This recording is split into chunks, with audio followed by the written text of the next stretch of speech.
Okay, being that it is 6 o'clock, we will call the Coos Bay City Council meeting to order. Would you all rise? And Mo, would you please lead us in the Pledge of Allegiance? I would love to. Thank you. I pledge allegiance to the flag of the United States of America and to the republic for which it stands, one nation, under God, indivisible, with liberty and justice for all. Thank you, Mo. We do have Mayor Benetti online this evening, and Councilor Cribbins is unable to attend, and I'm not sure about Councilor Kilmer, so she might be joining us shortly. The first item on the agenda this evening is public comment. We have a number of people who wish to speak this evening. I would like to remind everyone that a public comment period is intended for the public to share ideas and concerns. It is not intended for an interactive discussion with council. There may be opportunities for public comments during specific agenda items that require a public hearing. Members of the public are requested to confine their remarks to questions or issues under discussion during this time. During any designated comment period, individuals shall not engage in personal attacks, shall not impugn the motives of any speaker, and shall at all times, while in session, conduct themselves in an appropriate manner. No person shall make personal, impertinent, slanderous, or unauthorized remarks or become boisterous while addressing the council. And the first person on the list this evening is Dean Lundy. Dean, if you'll join us up at the podium. As you remember, you have 3 minutes, and if you could list first and last name and where you're from, that would be great. Dean Lundy, Coos Bay.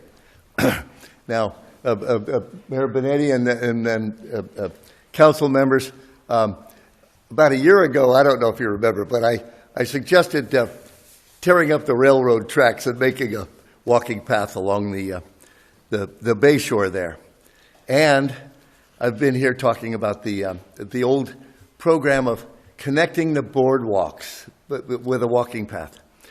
Well, I was at hospice, and something drew me to the baseball cap wall there, and I found a baseball cap that was when they actually did it. It says, connect the boardwalks, okay? So that's what got, so it's got to be written in the stars, but it's better than that. The city of North Bend, they actually did that plan. I've showed you this plan 100 times. Their public works department actually drew it. We don't need this anymore because now we're talking Great American Rails to Trails. This is a win-win for all our communities. The Coos Bay Rail Line Corporation I believe, is planning to vacate the entire gradual rail corridor from the North Bend Swing Bridge all the way along the waterfront through the city and all the way up the river at a gradual grade to Coquille. And I think I know who's going to pay for it. I think ODOT's going to pay for it, the whole thing, to take up the rails, the sleepers, and to get Knife River to do it. It will be so beautiful. Even people in a motorized wheelchair can use it. Pedestrians can use it. It solves all it gets the public and walkers, equestrian, horses, bicycles, people on wheelchairs and stuff away from the cars and the trucks. And it's a safe corridor. And there's no breaks in it, no public property. They haven't broken it up yet. Anyway, so anyway, I just wanted to say, I think if we just asked to do it, ODOT has gazillions of money to help the public, and their roads are not helping the public. If you guys have gone from Coos Bay to Coquille, between mile 3 and mile 7, there is no place for a person to walk. They just did it, too, for trucks. So it'll be a win-win for everybody. Anyway, thank you very much. Thank you, Dean. Appreciate your comments and your passion on the topic. The next person is Mo Aker. I think you're all excited about this. So I think Carmen, My name is Mo Aker. I live in Coos Bay. I'm here to thank you. I really appreciate, number one, all of the information. Where is Mayor Benetti? He's tiny up there somewhere. Oh, hi. Okay, great. Anyway, I really appreciate all the information that you provide the community. I read every single PSA, but I especially want to thank you today for the PSA that went out March 2nd about the concern regarding the development of the ICE detention facility in Coos County, and indicated there is no current intention of locating there. And in workforce, which I have been in for 43 years, I understand that to become a police officer, and we have a couple over here, and a firefighter or any of those, you don't want a pedal to the metal type of person, correct? There's a psychological that they go through before they can be there. And in my experience, what I've heard, including a recent whistleblower, is that many of those things are not being followed, and that's why we've had some concerning things happen, very concerning things. I have 2 indigenous women that are carrying their tribal papers in Coos County. That's crazy. Anyway, I like that the city of Coos County remains committed to supporting the development of all of the things that are important to us here. But bravo, and thank you. Thank you for your kind remarks, Mo. The next person on the list is Jaden.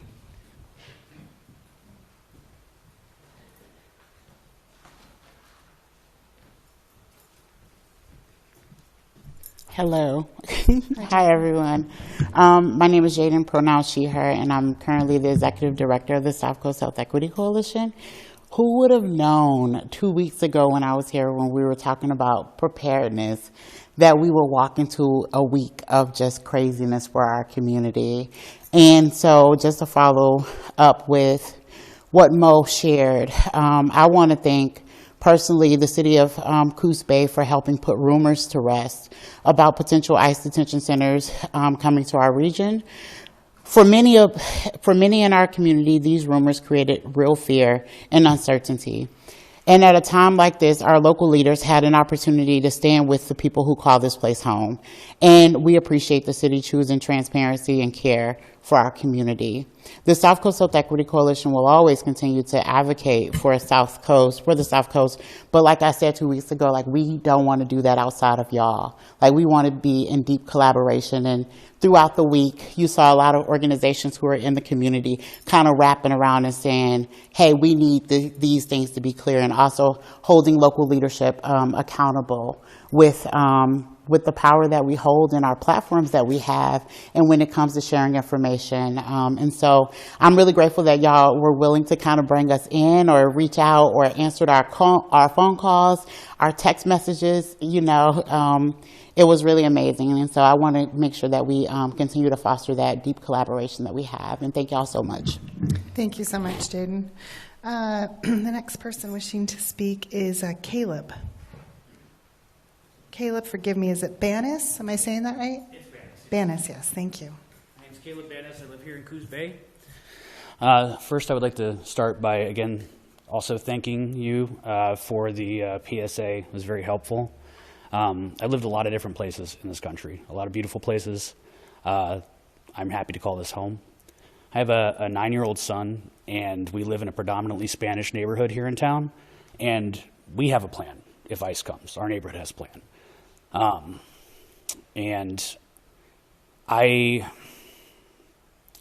The PSA was helpful. It put to rest a little bit of fear, but there's a lot of fear.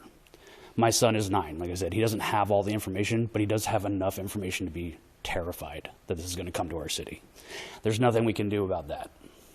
But we have a plan for tsunamis. We have a plan for earthquakes, fires. We have the nicest police force I've ever encountered. Thank you, guys. But nature abhors a vacuum.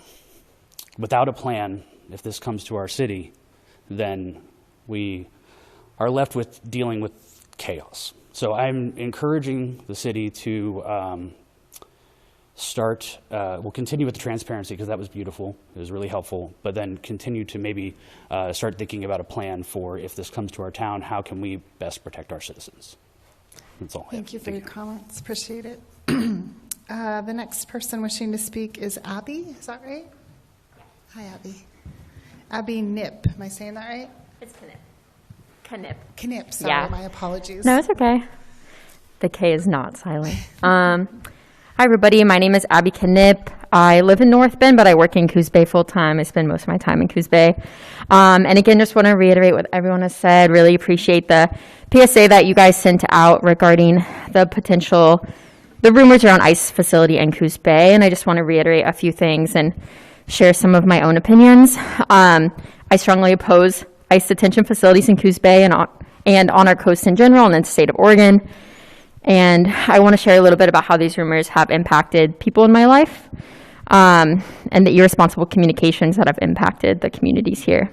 The topic of ICE triggers deep pain, fear, and trauma for many people, and repair is definitely needed by other county officials. And I'm from Minneapolis. I was just in Minneapolis about a month and a half ago. My family and community is in Minneapolis. I'm from the neighborhood that Renee Good was murdered in. And the horror that everyone facing there is really just unspeakable. And I don't think the media is really highlighting all the horrible things that are happening there. The deep violence towards BIPOC community is utterly disgusting. They are taking any person of color off the street. They held my friend for 48 hours unlawfully and then just released her because, oh, we just took you because of racist things. And that's really significantly impacted local economies, hospital, public safety. The list goes on and on and on, as I'm sure many of you know. And it really has an impact on people's emotional and physical well-being. And I've seen the rumor in Coos Bay really amplify in people that I love here, helping people through anxiety attacks and many other episodes this week from the fear that stimulates in people. And in Coos County, we stand up for our community and our neighbors. We know that migration is a human right. People move here from wildfires, other climate disasters, whatever it may be, and we welcome people with open arms. And I want us to continue to be a place where we welcome people with open arms. And our leaders should invest in what we need to thrive, and that is not detention centers. So, just like Caleb said, I encourage you. The PSA was a great first step, and I'd love to see a continuation of these discussions and making an action plan with community involved and with our local leaders involved so that we can support each other when or if this ever does happen in Oregon again. Thank you. Thank you for your comments. The last person wishing to speak this evening is Ashley. Ashley, I should know how to say your last name. Odicki. Odicki. Oh, I was close. Odicki. Oh, yeah. The first day of school was always fun growing up. So, well, first of all, I thank the city of Coos Bay for sharing that press release regarding the ICE rumors in Coos County. I understand that it takes time to meet and to have discussions. That can be hard. That can be challenging. And it's really an example of local leadership that others in our community really need to follow. And while it's been shared that that there's no current contract in Coos County Lakeside about with ICE and DHS, we must remain vigilant and continue to organize so that this does not move forward in the future. And words from people in power and leadership roles carry weight. When public officials and media share unconfirmed info, it can deepen anxiety in communities that have experienced harm, family separation, or in case of Coos County, surveillance. Locally, this week's news was a big trigger for a lot of community members who were targeted and surveyed during the proposed Jordan Cove LNG project.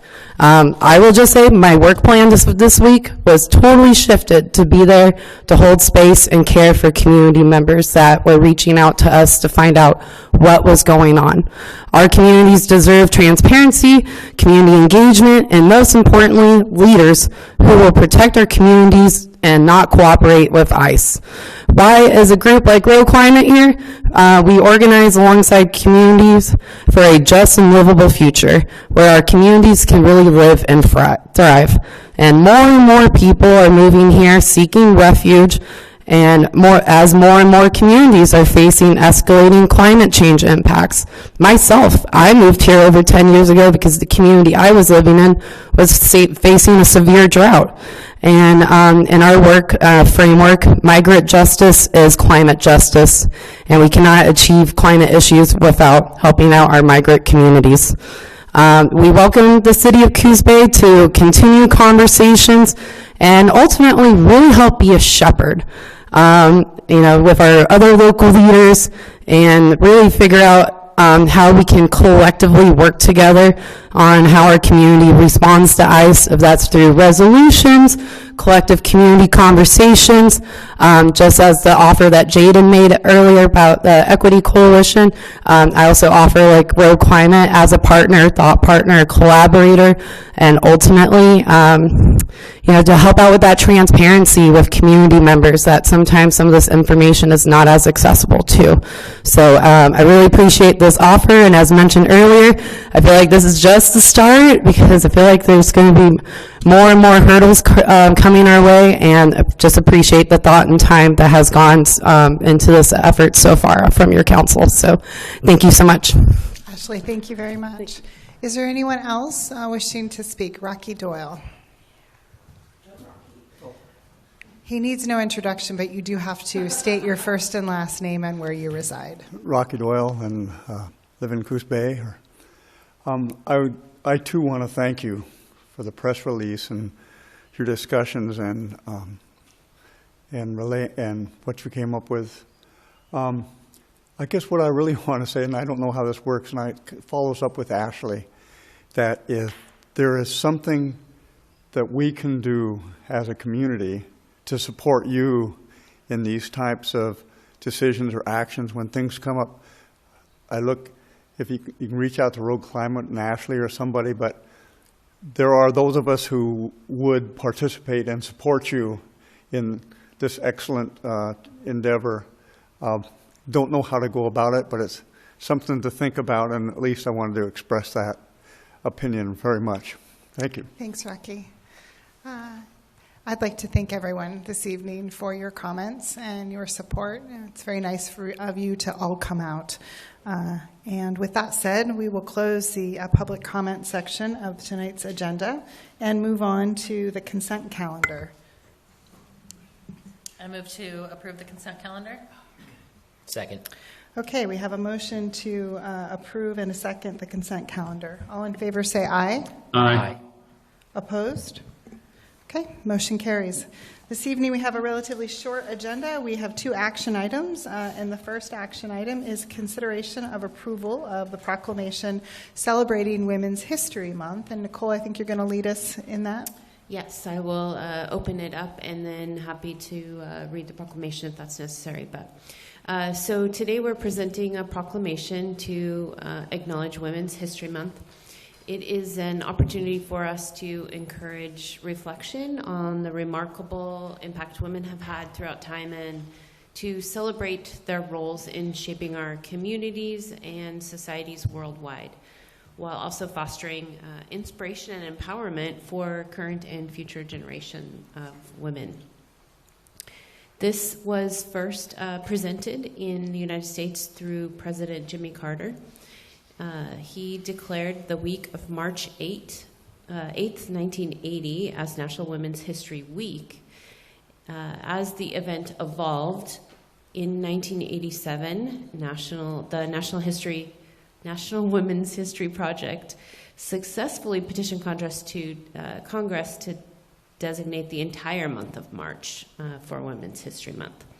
Since then, it has become an annual observance, and a proclamation has been done here at the City of Coos Bay for a number of years. So we are just continuing in that practice, acknowledging there's many women in our community that have been impactful. Great, thanks, Nicole. And if I may, I'm going to have actually Councillor Stevens read the proclamation. Whereas throughout history, women have made significant contributions to society through leadership, innovation, public service, education, business, the arts, community advocacy, and whereas women have strengthened our nation, state, and the City of Coos Bay through resilience, determination, and a commitment to progress, And whereas the 2026 Women History Month theme, Leading the Change, Women Shaping a Sustainable Future, recognizes the vital role women play in building strong, equitable, and sustainable communities. And whereas Women's History Month offers an opportunity to celebrate the achievements of women of all backgrounds and to inspire future generations. Now, therefore, I, Lucinda DeNovo, Council President of the City of Coos Bay, do hereby proclaim the month of March as Women's History Month and encourage all residents to honor the women who have shaped our past and continue to lead and strengthen our community. So we have a resolution, a proclamation on the table. Councilors, how would you like to proceed? I move we approve the proclamation celebrating Women's History Month. Second. Okay, we have a motion and a second. All in favor say aye. Aye. Opposed? Motion carries. The next item on the agenda is a public hearing to consider adoption of state-approved building codes, the permit fee schedule modifications. And Marcy, I think you're going to give us a report. Yes. Good evening, everyone. So previously, back in November, I believe we originally had proposed modified fee schedule for the Building Codes Department. That was approved, went through the state, and was adopted. It is active. We did note 2 fee schedules on there for modification. We had adopted the master plan fee schedule. We didn't adopt a reduced fee line item, and we wanted to offer that. So we've included that in this, as well as a typo correction. So that's included in the public hearing for the fees. We've also requesting adoption of our proposed resolution 2605, where we've simply modified the format of the fee schedule that's published. Thank you, Marcy. Councilors, any questions of Marcy this evening? Okay. Mayor Benetti, any comments or questions? No? Okay. Thank you. Okay, I think we need to hold a public hearing. Is that correct? That is correct. Great. So I will now open the public hearing for any comments on building code permit fee schedule modifications. And there are no comments this evening, so I will close that public hearing. And councilors, I will ask how you would like to proceed. I'd like to move that we adopt the state-approved building codes permit fee schedule modifications, including the proposed resolution 26-05. Second. Okay, we have a motion and a second to approve the building codes permit fee schedule modifications included in proposed resolution 2605. All in favor say aye. Aye. Opposed? Motion carries. The next item on the agenda is the city manager report. Nicole. Thank you. I would like to start out the report tonight, just a thank you to the team who kind of helped keep things going in the unexpected 2 weeks that I stepped away, and then also the team who sits up here and helps make all of the great decisions for our community, allowing me to take that time and step away. So I appreciate that it is a perfect storm right now with the right people in the right seats to make that happen. So thanks to all of you guys for doing that. Just a quick update on the Inglewood development. We met with the team today, and they are moving pretty quickly. They should have some permits and things started in the next week or so, with hopefully a groundbreaking. They're talking about maybe doing that with members from council, some folks from the county, as this has been a collaboration, potentially the first week of April. So more to follow with that. They have every intention to have some buildings up there 1 year from the date in which they met us. So you'll recall the introductions were made by Councilor Matthews at last year's spring conference for the League of Oregon Cities, which was in North Bend. It was held in North Bend the first week of May. So that's pretty quick, right around the corner. More to follow there.